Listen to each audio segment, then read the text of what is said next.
창세기 36장. 가나안에서 난 에사우의 자손.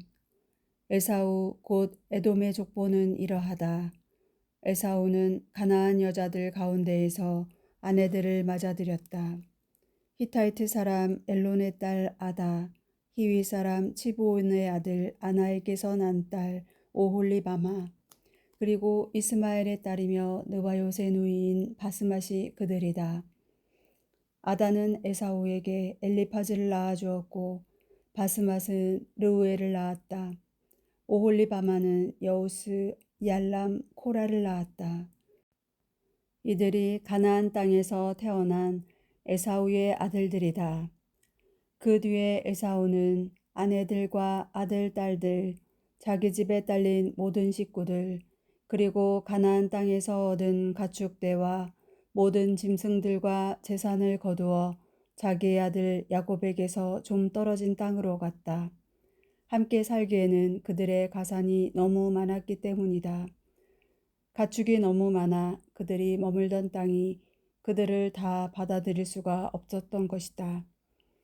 그래서 에사우는 세이르의 산악 지방에 자리를 잡았다. 이 에사우가 곧 에돔이다. 세이르에서 난 에사우의 자손. 세이르 산악 지방에 사는 에돔의 조상 에사우의 족보는 이러하다. 에사우의 아들들의 이름은 이러하다. 에사우의 아내 아다의 아들 엘리파즈와 에사우의 아내 바스맛의 아들 르우엘이다.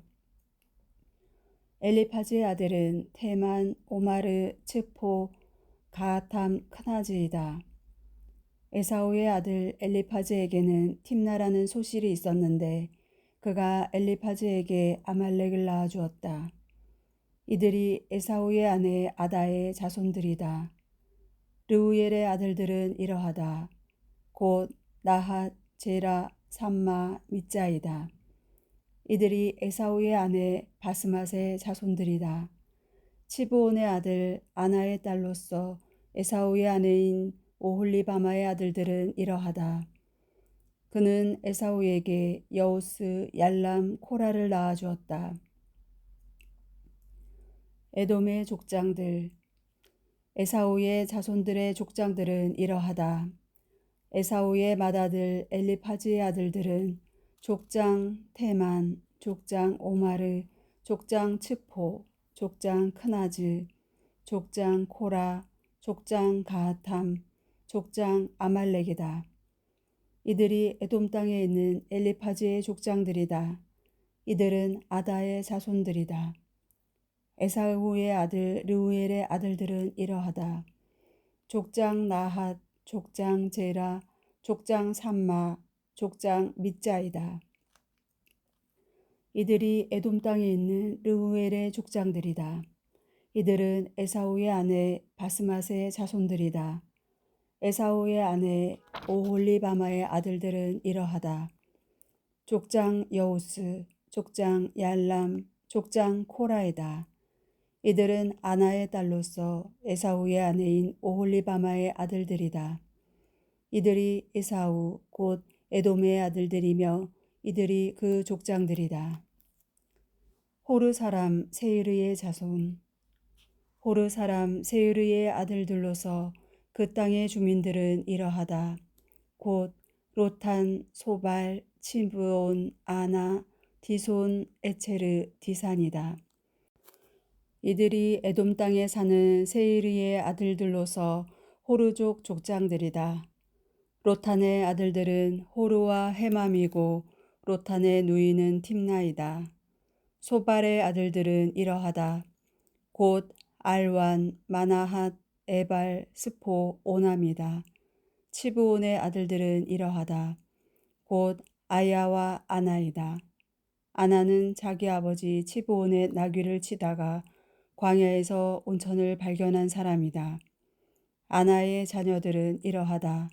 곧 디손과 아나의 딸 오홀리바마이다. 디손의 아들들은 이러하다. 곧 햄단, 에스반, 이트란, 크란이다. 에체르의 아들들은 이러하다. 곧 빌한, 자아완, 아칸이다. 디산의 아들들은 이러하다. 곧 우츠와 아란이다. 호르족 족장들은 이러하다. 곧 족장 로탄, 족장 소발, 족장 치브온, 족장 아나, 족장 디손, 족장 에체르, 족장 디산이다. 이들이 세이르 땅에 사는 부족들에 따라 본 호르족의 족장들이다. 에돔의 임금들, 이스라엘 자손들을 임금이 다스리기 전에 에돔 땅을 다스리던 임금들은 이러하다. 푸오르의 아들 벨라가 에돔을 다스렸는데 그의 성읍 이름은 딘하바였다.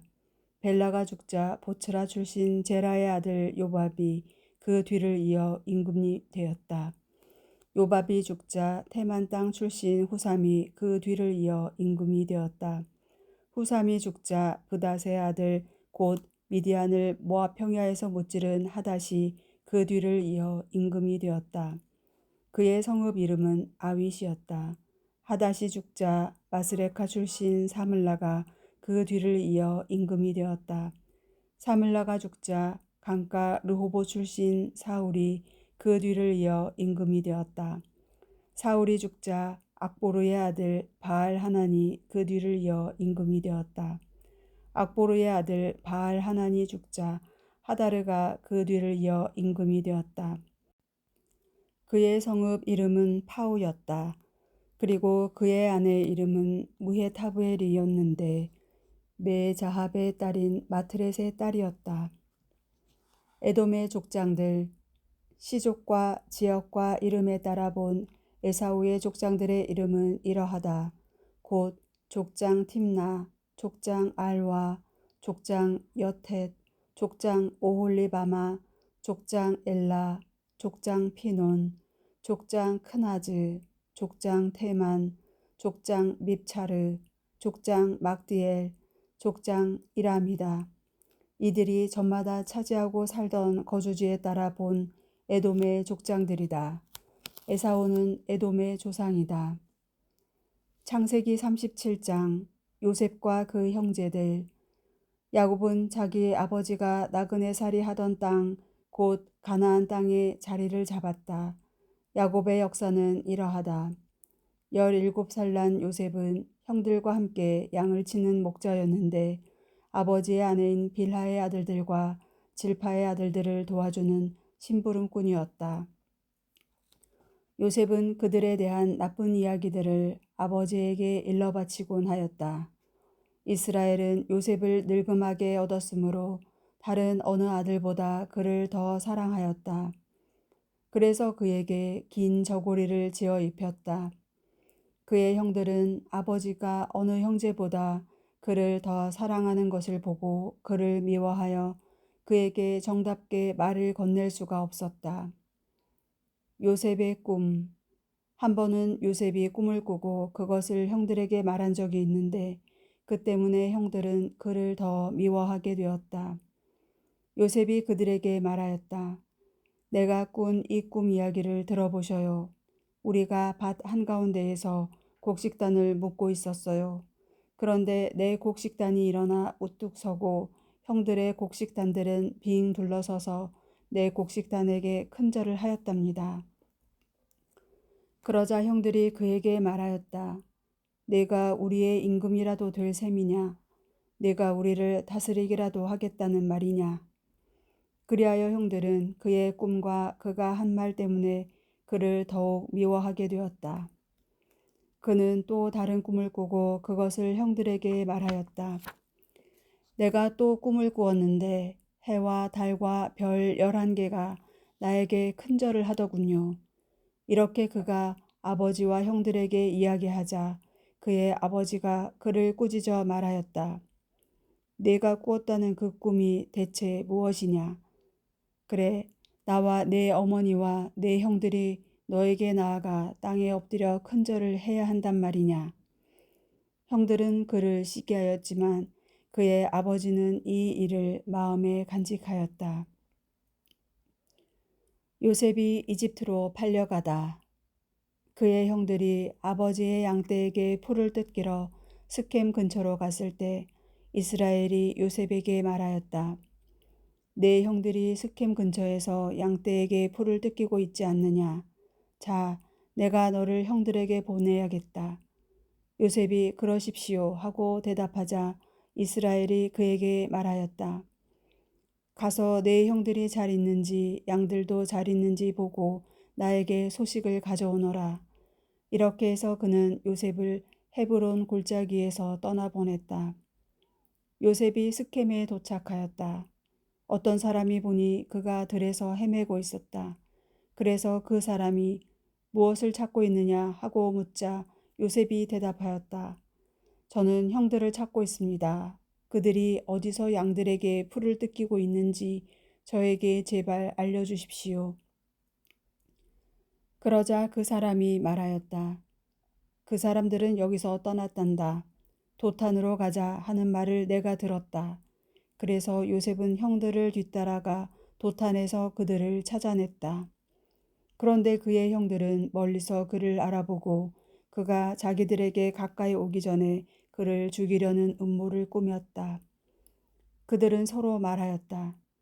저기 저 꼼쟁이가 오는구나. 자, 이제 저 녀석을 죽여서 아무 구덩이에나 던져놓고 사나운 짐승이 잡아먹었다고 이야기하자. 그리고 저 녀석의 꿈이 어떻게 되나 보자. 그러나 르우벤은 이 말을 듣고 그들의 손에서 요셉을 살려낼 속셈으로 목숨만은 해치지 말자 하고 말하였다. 르우벤이 그들에게 다시 말하였다. 피만은 흘리지 마라. 그 아이를 여기 광야에 있는 이 구덩이에 던져버리고 그 아이에게 손을 대지는 마라. 르우벤은 그들의 손에서 요셉을 살려내어 아버지에게 되돌려 보낼 생각이었다. 이윽고 요셉이 형들에게 다다르자 그들은 그의 저고리 곧 그가 입고 있던 긴 저고리를 벗기고 그를 잡아 구덩이에 던졌다. 그것은 물이 없는 빈 구덩이였다. 그들이 앉아 빵을 먹다가 눈을 들어보니 길랏에서 오는 이스마엘인들의 대상이 보였다. 그들은 여러 낙타에 향고모와 유향과 바닐향을 싣고 이집트로 내려가는 길이었다. 그때 유다가 형제들에게 말하였다. 우리가 동생을 죽이고 그 아이의 피를 덮는다고 해서 우리에게 무슨 이득이 있겠느냐. 자, 그 아이를 이스마엘인들에게 팔아버리고 우리는 그 아이에게 손을 대지 말자. 그래도 그 아이는 우리 아우고 우리 살부치가 아니냐. 그러자 형제들은 그의 말을 듣기로 하였다. 그때 미디안 상인들이 지나가다 요셉을 구덩이에서 끌어내었다. 그들은 요셉을 이스마엘인들에게 은전 20잎에 팔아넘겼다. 이들이 요셉을 이집트로 데리고 갔다. 르우벤이 구덩이로 돌아와 보니 그 구덩이 안에 요셉이 없었다. 그는 자기의 옷을 찢고 형제들에게 돌아가 말하였다. 그 애가 없어졌다. 나는 어디로 가야 한단 말이냐. 그들은 요셉의 저고리를 가져다 순념소 한 마리를 잡아 그 피에 적셨다. 그들은 그 긴 저고리를 아버지에게 가지고 가서 말하였다. 저희가 이것을 주었습니다. 이것이 아버지 아들의 저고리인지 아닌지 살펴보십시오.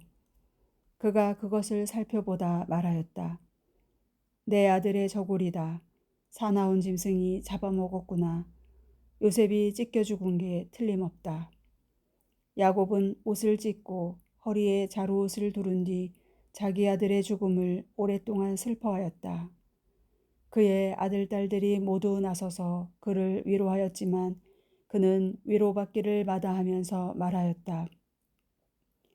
아니다. 나는 슬퍼하며 저승으로 내 아들에게 내려가련다. 이렇게 요셉의 아버지는 그를 생각하며 울었다. 한편 미디안인들은 이집트로 가서 파라오의 내신으로 경호대장인 포티파르에게 그를 팔아넘겼다. 창세기 38장. 유다와 타마르. 그때 유다는 형제들과 떨어져 내려와 히라라는 이름을 지닌 아둘람 사람에게 붙어 살았다. 유다는 그곳에서 수아라는 이름을 지닌 가나안 사람의 딸을 만나 아내로 삼고 그와 한자리에 들었다. 그 여자가 임신하여 아들을 낳자 유다는 그 이름을 에르라 하였다. 그 여자는 또 임신하여 아들을 낳고 그 이름을 오난이라 하였다. 그 여자는 다시 아들을 낳고 그 이름을 셀라라 하였다. 그가 셀라를 낳을 때 유다는 그 집에 있었다. 유다는 맏아들 에르에게 아내를 얻어주었는데 그 이름은 타마르였다. 그런데 유다의 맏아들 에르는 주님께서 보시기에 악하였으므로 주님께서 그를 죽게 하셨다. 그래서 유다가 오난에게 말하였다. 네 형수와 한자리에 들어라. 시동생의 책임을 다하여 네 형에게 자손을 일으켜 주어라. 그러나 오난은 그 자손이 자기 자손이 되지 않을 것을 알고 있었기 때문에 형수와 한자리에 들 때마다 형에게 자손을 만들어주지 않으려고 그것을 바닥에 쏟아버리곤 하였다. 그가 이렇게 한 것이 주님께서 보시기에 악하였으므로 그도 죽게 하셨다. 그러자 유다는 자기 며느리 타마르에게 말하였다. 내 아들 셀라가 클 때까지 너는 친정에 돌아가 과부로 살고 있어라. 그는 이 아이도 제 형들처럼 죽어서는 안 되지 하고 생각하였던 것이다. 그리하여 타마르는 친정으로 돌아가 살게 되었다. 오랜 세월이 흐른 뒤에 수아의 딸 유다의 아내가 죽었다. 애도 기간이 지나자 유다는 아둘람 사람인 친구 히라와 함께 팀나로 자기 양들의 털을 깎는 이들에게 올라갔다. 타마르는 너의 시아버지가 자기 양들의 털을 깎으러 팀나로 올라간다는 말을 전해 듣고는 입고 있던 과부 옷을 벗고 너울을 써서 몸을 가리고 팀나로 가는 길가에 있는 에나임 어귀에 나가 앉았다. 셀라가 이미 다 컸는데도 자기를 그의 아내로 데려가 주지 않는다는 사실을 알았기 때문이다. 유다가 그를 보았을 때 얼굴을 가리고 있었으므로 창렬연히 생각하였다. 그래서 그는 길을 벗어나 그 여자에게 가서 말하였다. 이리 오너라. 내가 너와 한자리에 들어야겠다. 유다는 그가 자기 며느리인 줄을 몰랐던 것이다. 그러자 그 여자가 물었다. 저와 한자리에 드는 값으로 제게 무엇을 주시겠습니까? 내 가축대에서 새끼 염소 한 마리를 보내마 하고 그가 대답하자 그 여자가 그것을 보내실 때까지 담보물을 주시면 좋겠습니다 하고 말하였다. 그래서 유다가 너에게 무슨 담보물을 주랴 하고 묻자 그 여자가 어르신네의 인장과 줄 그리고 손에 잡고 계신 지팡이면 됩니다 하고 대답하였다. 그래서 유다는 그것들을 주고 그와 한자리에 들었다. 그는 유다의 아이를 가지게 되었다. 그는 일어나 돌아가서 쓰고 있던 너울을 벗고 다시 과부옷을 입었다. 유다는 자기 친구 아둘람 사람 편에 새끼 염소 한 마리를 보내면서 그 여자에게서 담보물을 찾아오게 하였으나 그는 그 여자를 찾지 못하였다. 그가 그곳 사람들에게 에나임 길가에 있던 신전 창녀가 어디 있습니까? 하고 묻자 여기에는 신전 창녀가 없습니다. 하고 대답하였다. 그는 유다에게 돌아가 말하였다. 그 여자를 찾지 못했네. 그리고 그곳 사람들이 여기에는 신전 창녀가 없습니다. 하더군. 유다가 말하였다. 가질 테면 가지라지. 우리야 창피만 당하지 않으면 되니까. 보시다시피 내가 이 새끼 염소 한 마리를 보냈는데 자네가 그 여자를 찾지 못한 게 아닌가. 석 달쯤 지난 뒤 유다는 그대의 며느리 타마르가 창녀 노릇을 했다네. 더군다나 창녀질을 하다 임신까지 했다네 하는 말을 전해 들었다. 유다가 명령하였다. 그를 끌어내어 화형에 처하여라. 밖으로 끌려 나오게 된 타마르는 자기의 시아버지에게 전가를 보냈다. 저는 이 물건 임자의 아이를 배웠습니다. 그는 또 말하였다. 이 인장과 줄과 지팡이가 누구 것인지 살펴보십시오. 유다가 그것들을 살펴보다 말하였다. 그 애가 나보다 더 옳다. 내가 그 애를 내 아들 셀라에게 아내로 주지 않았기 때문이다. 유다는 그 뒤 다시는 그를 가까이 하지 않았다. 타마르가 해산할 때가 되었는데 그의 태 안에는 쌍둥이가 들어 있었다. 그가 해산할 때 한 아기가 손을 내밀었다. 산파가 붉은 실을 가져다가 그 손에 메고서 얘가 먼저 나온 녀석이다 하고 말하였다. 그러자 그 아기가 손을 도로 집어넣고 그의 동기가 나오니 산파는 아니 내가 틈을 비집고 나오다니 하고 말하였다. 그래서 그 이름을 페레츠라 하였다. 그 다음 그의 동기 곧 손에 붉은 실을 매단 아기가 나오자 그 이름을 제라라 하였다. 창세기 39장. 포티파르의 종이 된 요셉. 요셉은 이집트로 끌려 내려갔다. 파라오의 내신으로 경호대장인 이집트 사람 포티파르가 요셉을 그곳으로 끌고 내려온 이스마엘인들에게서 그를 샀다. 주님께서 요셉과 함께 계셨으므로 그는 모든 일을 잘 이루는 사람이 되었다. 그는 자기 주인인 이집트 사람의 집에서 살았다. 그 주인은 주님께서 요셉과 함께 계시며 그가 하는 일마다 주님께서 그의 손을 통해서 잘 이루어 주신다는 것을 알았다. 그래서 요셉은 주인의 눈에 들어 그의 시중을 들게 되었다. 주인은 요셉을 자기 집 관리인으로 세워 자기의 모든 재산을 그의 손에 맡겼다. 주인이 요셉을 자기 집과 모든 재산의 관리인으로 세운 뒤부터 주님께서는 요셉 때문에 그 이집트 사람의 집에 복을 내리셨다. 주님의 복이 집 안에 있는 것이든 들에 있는 것이든 그의 모든 재산 위에 미쳤다. 주인은 자기의 모든 재산을 요셉의 손에 내맡기고 그가 있는 한 자기가 먹는 음식밖에는 마음을 쓰지 않았다. 요셉과 포티파르의 아내. 요셉은 몸매와 모습이 아름다웠다. 이런 일이 있고 난 뒤 주인의 아내가 요셉에게 눈길을 보내며 나와 함께 자요 하고 말하였다. 그러나 요셉은 거절하면서 주인의 아내에게 말하였다. 보시다시피 주인께서는 모든 재산을 제 손에 맡기신 채 제가 있는 한 집안일에 전혀 마음을 쓰지 않으십니다. 이 집에서는 그분도 저보다 높지 않으십니다. 마님을 빼고서는 무엇 하나 저에게 금하시는 것이 없습니다. 마님은 주인 어른의 부인이십니다. 그런데 제가 어찌 이런 큰 악을 저지르고 하느님께 죄를 지을 수 있겠습니까? 그 여자는 날마다 요셉에게 졸랐지만 요셉은 그의 말을 듣지 않고 그의 곁에 눕지도 그와 함께 있지도 않았다. 하루는 그가 이를 보러 집 안으로 들어갔는데 마침 하인들이 집 안에 아무도 없었다. 그때 그 여자가 요셉의 옷을 붙잡고 나와 함께 자요 하고 말하자 요셉은 자기의 옷을 그의 손에 버려둔 채 밖으로 도망쳐 나왔다. 그 여자는 요셉이 옷을 자기 손에 버려둔 채 밖으로 도망치는 것을 보고 하인들을 불러 그들에게 말하였다. 이것 좀 보아라. 우리를 희롱하라고 주인께서 저 히브리 녀석을 데려다 놓으셨구나. 저자가 나와 함께 자려고 나에게 다가오기에 내가 고함을 질렀지. 저자는 내가 목청을 높여 소리 지르는 것을 듣고 자기 옷을 내 곁에 버려두고 밖으로 도망쳐 나갔다.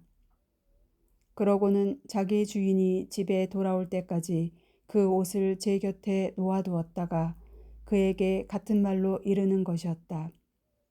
당신이 데려다 놓으신 저 히브리 종이 나를 희롱하려고 나에게 다가오지 않겠어요. 그래서 내가 목청을 높여 소리 질렀더니 자기 옷을 내 곁에 버려두고 밖으로 도망쳤답니다. 주인은 당신 종이 나에게 이렇게 했어요 하는 아내의 말을 듣고 화가 치밀어 올랐다. 그래서 요셉의 주인은 그를 잡아 감옥에 쳐넣었다. 그곳은 임금의 죄수들이 갇혀 있는 곳이었다. 감옥에 갇힌 요셉. 이렇게 해서 요셉은 그곳 감옥에서 살게 되었다. 그러나 주님께서는 요셉과 함께 계시면서 그에게 자애를 베푸시어 전옥의 눈에 들게 해주셨다. 전옥은 감옥에 있는 모든 죄수를 요셉의 손에 맡기고 그곳에서 하는 모든 일을 요셉이 처리하게 하였다. 전옥은 요셉의 손에 맡긴 것에 대해서는 아무런 간섭도 하지 않았다. 주님께서 요셉과 함께 계셨으며 그가 하는 일마다 주님께서 잘 이루어 주셨기 때문이다. 창세기 40장. 요셉이 감옥에서 꿈을 풀이하다. 이런 일이 있은 지 얼마 뒤 이집트 임금의 헌작 시종과 제빵 시종이 그들의 주군인 이집트 임금에게 잘못을 저지른 일이 일어났다. 파라오는 자기의 이 두 대신 곧 헌작 시종과 제빵 시종장에게 진노하여 그들을 경호대장 집에 있는 감옥에 가두었는데 그곳은 요셉이 갇혀 있는 곳이었다. 경호대장은 요셉을 시켜 그들을 시중들게 하였다. 이렇게 그들은 얼마 동안 갇혀 있었다. 그러던 어느 날 밤 이 두 사람 곧 감옥에 갇힌 이집트 임금의 헌작 시종과 제빵 시종이 저마다 뜻이 다른 꿈을 꾸었다. 아침에 요셉이 그들에게 가보니 그들은 근심하고 있었다. 요셉은 자기 주인의 집에 함께 갇혀있는 파라오의 이 두 대신에게 물었다. 오늘은 어째서 언짢은 얼굴을 하고 계십니까? 그들이 우리가 꿈을 꾸었는데 풀이해 줄 사람이 없다네 하고 대답하자 요셉이 그들에게 말하였다. 꿈풀이는 하느님만이 하실 수 있는 일이 아닙니까? 저에게 말씀해 보십시오. 헌작 시종장이 요셉에게 자기의 꿈 이야기를 들려주었다. 내가 꿈에 보니 내 앞에 포도나무 한 그루가 있었네. 그 포도나무에는 가지가 셋이 있었는데 싹이 돋자마자 꽃이 피어오르고 포도 송이들이 익더군. 그런데 내 손에는 파라오의 술잔이 들려 있었다네. 그래서 내가 그 포도 송이들을 따서 파라오의 술잔에다 짜 넣고는 그 술잔을 파라오의 손에 올려드렸네. 그러자 요셉이 그에게 말하였다. 꿈풀이는 이렇습니다. 가지 셋은 사흘을 뜻합니다. 이제 사흘이 지나면 파라오께서는 나리를 불러올려 복직시켜 주실 것입니다. 그러면 나리께서는 전에 헌작 시종으로서 하시던 법대로 파라오의 손에 술잔을 올리시게 될 것입니다. 그러니 나리께서 잘 되시면 저를 기억해 주시기 바랍니다. 저에게 은혜를 베푸셔서 파라오께 저의 사정을 아뢰시어 저를 이 집에서 풀려나게 해주시기를 빕니다. 사실 저는 히브리인들의 땅에서 붙들려 왔습니다. 그리고 여기서도 저는 이런 구덩이에 들어올 일은 아무것도 한 적이 없습니다. 요셉이 좋게 풀이하는 것을 보고 제빵 시종장도 그에게 말하였다. 나도 꿈에 보니 내 머리 위에 과자 바구니가 3개 있었네. 제일 윗 바구니에는 파라오께 드릴 온갖 구운 빵이 들어있었는데 새들이 내 머리 위에 있는 그 바구니에서 그것들을 쪼아 먹고 있었네. 그러자 요셉이 대답하였다. 그 꿈풀이는 이렇습니다. 바구니 셋은 사흘을 뜻합니다. 이제 사흘이 지나면 파라오께서 나리를 불러올려 나무에 매달 것입니다.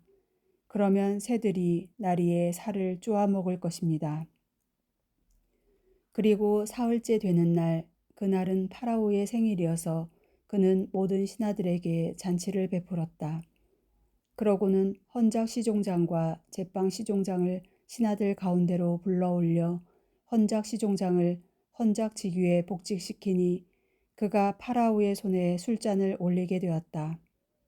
그러나 제빵 시종장은 나무에 매달게 하였다. 요셉이 그들에게 풀이하여 준 그대로였다. 그렇지만 헌작 시종장은 요셉을 기억하지 않았다. 그를 잊어버린 것이다.